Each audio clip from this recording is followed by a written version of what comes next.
talk about that and kind of why the approaches felt so different in Buda and in Frankfurt to say how it felt against Palace yesterday? Well, I mean, look, some of it's just personnel and it's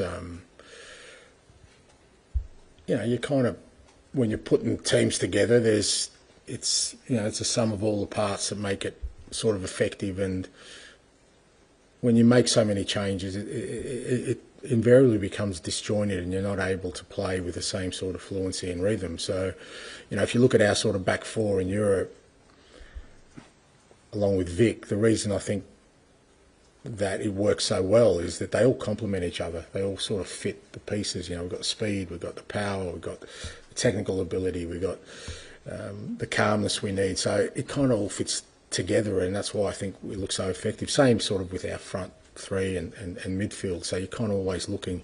Whereas when you just, you're putting 11 players on the park who are all very good and capable, but there are elements of that go missing where, they don't sort of complement each other when they're out there. So that doesn't allow you to play in the same manner and doesn't allow you to look as fluent. But again, that's the situation we've been in.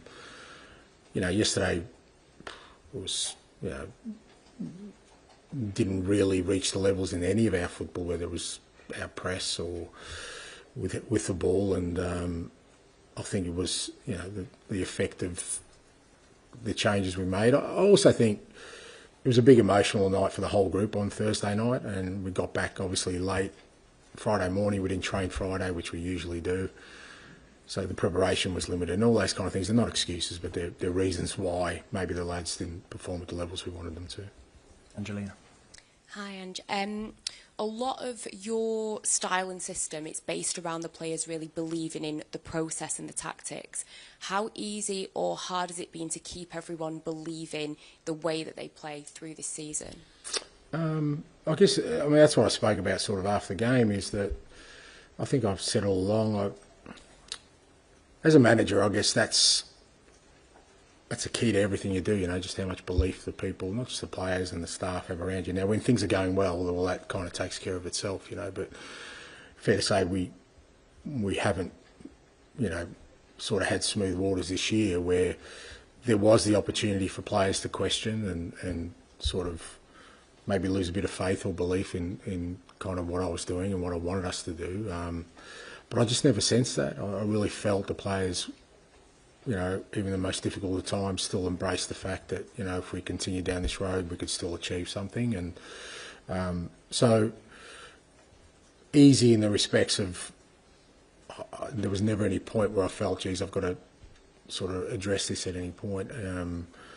But also testament to I guess, the group of players and the staff, because they're just as important, that at no time when there was an easy option to waver on what we're doing did I sense that was it. And we wouldn't have got to the final if that was the case, I don't think. I think, even during Europe we had some real challenges with players missing, and they still found a way to overcome those things. And I think when we got to the knockout stages, sort of from probably the Alkmaar away game wasn't great, but from Alkmaar home, those last 5 games, they've really sort of said, okay, well, everything we'll work for has been for this purpose, and been really clear on what we need to do. And you've spoken about the emotional side of this, Europa League final. There was a moment earlier in the season when you did talk about trophies, and it went viral, it got taken out of context in ways. But for you, how important is winning this trophy? Well, for me personally, great. It's another trophy I can sort of reminisce in my old age about. But more importantly, what it means for the club. I think I've always said that it's the significance of what it does to people that really impacts you. So a lot of the success I've had has been stuff that's pretty significant. It's been at clubs. Yokohama hadn't won a championship for 14 years. Australia had never won a continental championship. Brisbane had never won one. South Melbourne, my first job, we hadn't won one in 7 years. Celtic was 1 year. Trust me, that's a long time in Scotland. But they had to wrestle back, the dominance that they had for so long. So it's the significance of them that because you know what it does to the club and to the people, and when you look at the historical backdrop of this club and what it's sort of been on for the last 20 odd years, I feel like it could be a turning point in terms of the way the club is perceived, but also more how it perceives itself, which is I think the biggest thing. Because until you do that, irrespective of what else you accomplish, people are always going to say, well, you haven't won anything. And in our game and in life in general, I guess that's the things that matter most when people sort of assess where you're at. Dave? Hi, Ange. I was going to ask you about your history, actually, and previous finals. I suppose two things. Is there a different energy around a final? Can you talk a little bit about that? And also, do you draw on those, you just touched on it, but do you draw on those triumphs as you go into this one? Yeah, I do. And they are different. They're kind of standalone events. There's nothing like them. Every experience I've had, you kind of walk into it knowing that it's going to be different to any other game you're going to play. It seems every game's important, but the significance of what's at stake, you're never too far from the eye line of the trophy that you're going to get, and it takes a lot out of you emotionally, physically on the day. I know the players obviously need to try and prepare as they always would, but you can't ignore the fact. I mean, we're 10 days out, and today is already you've got to start talking about it. So there's a different feeling, and I guess I've had a lot of experience in it, so I kind of know. I try and navigate that sort of fine line between trying to keep it as normal as possible, but also understanding the players that it is a special opportunity that we need to take, and it takes sometimes something more than just the normal to get you there. I was going to say, can you prepare those players for something that maybe some of them haven't experienced before? I know you have, but... Yeah, you can. I think you can. I think it's just about just tapping into, they've all got they're all different personalities, but you get to know them pretty well. And, I think that there's always, for me, the key is, a greater purpose than what's before you is always the key. Can you create a narrative where, okay, yes, it is a final.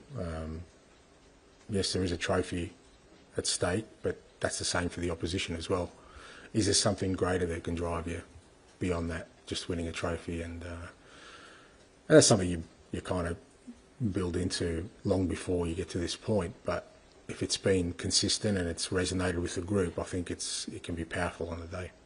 Tom? And just on the narrative, there's already been quite a lot of talk about Man United, how they win these finals. Tottenham tend to lose them. A lot of Man United voices in the media. Over the next kind of week or so, how do you prevent that from filtering through to the players? Do you use it as fuel? Do you try and block it out? What's your approach? Yeah, depending. I mean, sometimes,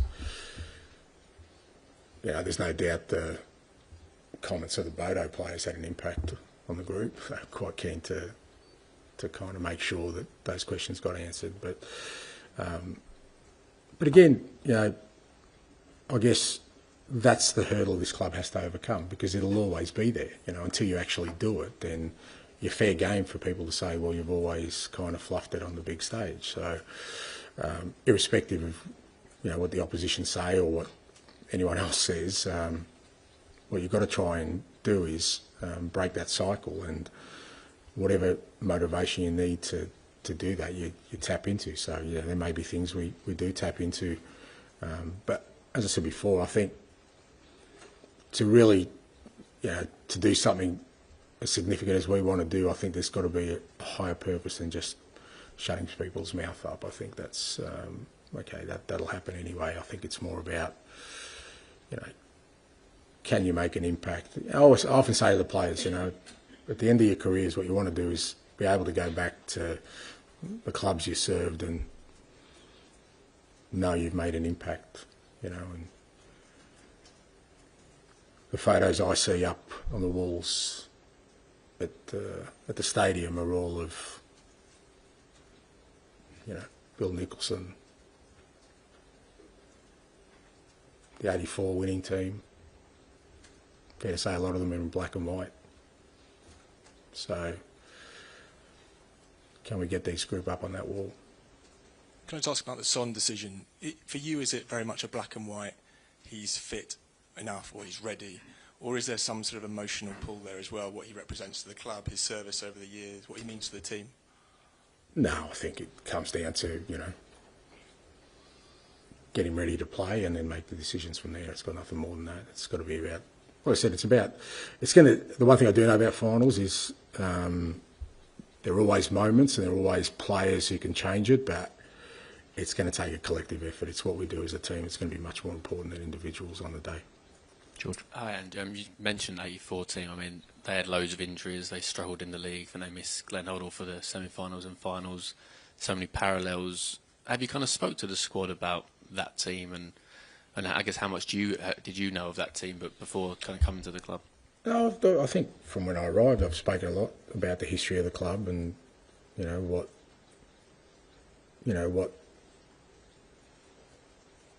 the challenge was for this group of players, as it has been for every group of players since the club's had the success it did. So, and there's been some fantastic players, world-class players who've played here, and had world-class coaches, managers who've been here, and you need to understand the history and the magnitude of the task at hand to understand how difficult it'll be, but also how significant it can be. So I've always, I'm kind of, talk about narratives. I mean, that's been one of the constants from the time I arrived, is how do we, as a group, make the impact that others haven't been able to.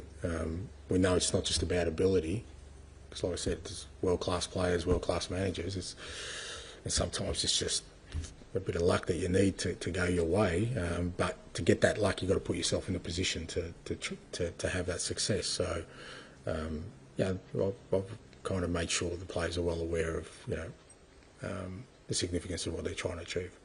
And we saw you out in training. I think you were sort of talking to Rodrigo and Pedro for felt like a long time.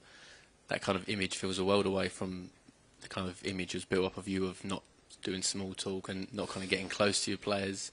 Fair to say you've probably got closer to this squad than any other squad, maybe because of the challenges you got. No, I think as you get older, I mean, a lot of that stuff references when I was, a younger manager, and it's just the way. But as you get older, you kind of you mellow a bit, and you kind of try and you understand also that the world's changed and people need connections these days. It's important. So it was a nice day. It's not often you can sit out in the grass out there, mate, and have a chat with the boys, and it's just a general chat. And they're both great guys, not just good footballers, but great guys. And it's always good to get some feedback from them as well. They obviously played a bit yesterday and kind of see where the group's at, and so it's a fairly common occurrence, mate. Rachel. Hi, Ange. So another question about Sonny. So there's a lot of Korean fans in Korea waking up at 4 a.m. for this game midweek, hoping to see him play and hopefully lifting that first club trophy that he's missing. So we spoke to him yesterday, and he was thanking the medical team for helping him return a bit earlier than first planned from his injury. How is his injury currently? Is he going to be 100% match fit by the final? And were you surprised that he managed to get back in time? Look, in terms of his fitness, as I said, he's progressing well. Obviously played, I think, 25, 30 minutes yesterday. Hopefully we should get him some game time on Friday against Villa as well. And, he trains right through. He'll be in good condition. And, he's worked hard to get back with the medical team. It was a bit of a funny injury. He just no real kind of sort of prescribed length of time. It was just how he felt and how he progressed, but he worked hard on it with the medical team, and it was important he get some game time, and hopefully he just kicks on now. Him and Ben Davies are the only two players left from that last European Cup final. How much motivation would that heartbreak be to bring back a different result this time for them? I think, like I said, Ben and obviously Sonny have been here quite a while and understand that the opportunities don't come along too often.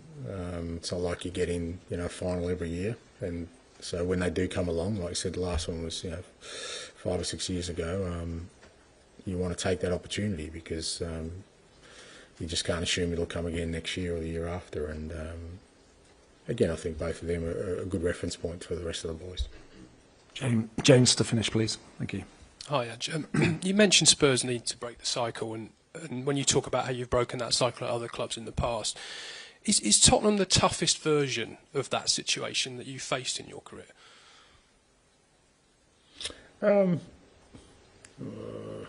It's hard to say. I mean, I guess the challenges of this year have made it feel like it's harder for sure, because, like I said, stuff that's happened this year that never happened before in my career around sort of just events that are out of your control. So, and I think obviously the attention that the league gets, and obviously the attention that the club gets, make it feel like it's it's more of a push to get it to where you want to, for sure. Maybe some of the other clubs and the circumstances, there was less kind of, not resistance, but less sort of less barriers to overcome. Seems like here there's a lot. So and like I said, it's, you just have to look at where the club's been for the last 20 odd years. It's not because of the lack of players, quality players, or managers. They've all been through here, so you realise that. But I realised that when I took the role. It's not going to be an easy, not an easy, but it's going to be a massive challenge. But we've given ourselves an opportunity, and I think now the key bit is to try and take that opportunity. So you feel it has primarily been a psychological thing, do you think, for Spurs? Some of it, not all of it, because you can't dismiss the fact that I've also had to change pretty much everything at the club in terms of playing style, in terms of the squad. It's not like I took over a team that finished third. It was constantly in that, actually, I mean, the year before I took over, we were 8th. We weren't even in Europe. Didn't even qualify for Europe. So it wasn't like, so it's not just been a, kind of, okay, this is the final bit.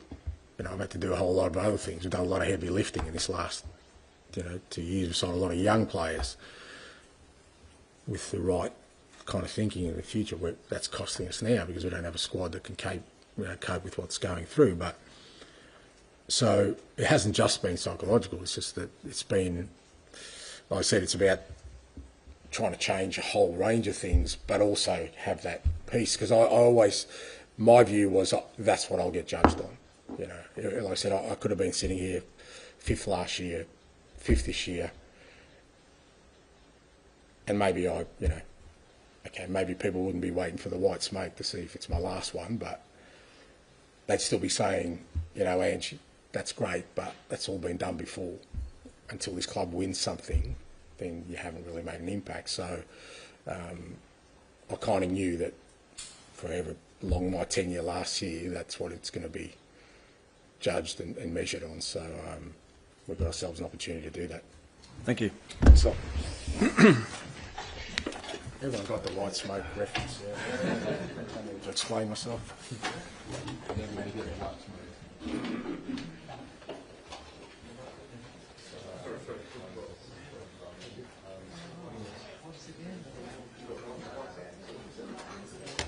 Are we going back out now? Back out. Back out.